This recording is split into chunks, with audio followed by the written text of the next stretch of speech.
92.7 big FM पर आप सुन रहे हैं the super talented singer Shilpa Rao को ऑन कुछ पन्ने जिंदगी के विद मधुरिमा निगम। कुछ पन्ने जिंदगी के।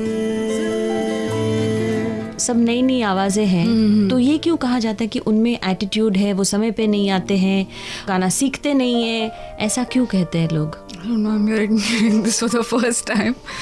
एक बात तो है कि अभी जो एक काम करने का तरीका है, it's a little more I won't say casual, but they're very open-minded that way. कि अगर किसी गाने पे मुझे लगे कि मैं इस तरह भी उसको चेंज कर सकती हूँ या if I can improvise somewhere, it's taken very very constructively. So yeah, for example, Preetham, you know, ये गाना है, if you want to change the key, you can do it. Or if I tell Vishal, you know, can I do something, you know, try a different kind of vocal texture.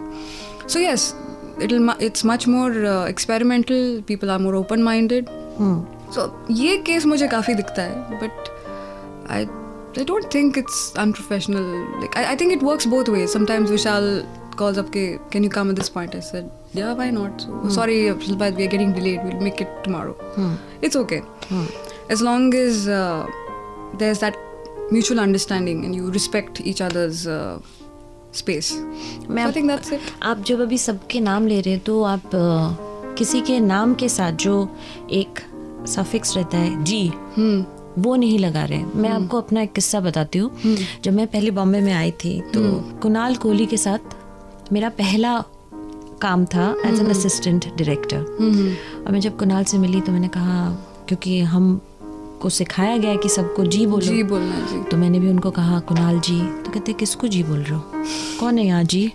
मैंने कहा आपको। कहते नहीं मुझे कुणाल बोलो। मैं said okay. But उसके बाद मैंने सोचा अब मैं सबको नाम से बोलूँ कि जी बोलूँ। There was still a confusion. Correct. तो उस दौरान मैं जिनको भी मिलती थी पहले मैं इंसान को भापती थी, फिर उनके नाम के साथ जी लगाती थी। मैं इसलिए ये बात कह रही हूँ क्योंकि आज की जो जनरेशन है वो इन चीज़ों को उतना मायने नहीं देते।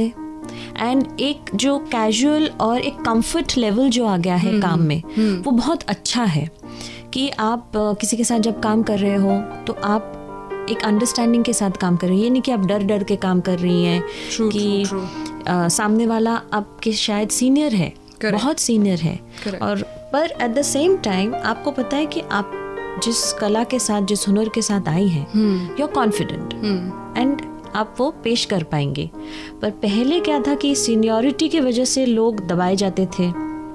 और अभी भी if there is like Shankar Ehsaan Loy, I would always address them as sir, because yes, they are senior to me, and they're much older also in age. That's how I started, you know, referring to them. So that's how I still call them. But some things never change, you know. Some things never change. When you're saying some things never change, मैंने पहले भी इस show पे कहा है, there are a lot of people we meet in life who start off with the sir and the G's, and as they are progressing in life they come to hi, how's life? They come to that level also. वो इंसान में भी फ़र्क होता है कि आप किस सोच के साथ आगे जाती हैं, उसमें भी फ़र्क पड़ता है। दो लोगों के बीच जो एक अंडरस्टैंडिंग है, and if they feel that yes, it's easy to be casual, as long as you don't annoy each other. I give people that much space कि आपके जो आपस में जो कॉनिटेशन है, आप सर बुलाएं या आप नाम से बुलाएं, अगर एक दूसरे के साथ आपको प्रॉब्लम नहीं है, then it's not my problem then. I keep it very very simple for everyone. Yeah. Shilpa Rao की जिंदगी के पन्नों से जुड़ी कुछ और बातें कुछ ही देर में ऑन कुछ पन्ने जिंदगी के with Madhurima Nigam, only on 92.7 big FM. गाने जो हिट थे हिट रहेंगे। कुछ पन्ने जिंदगी के।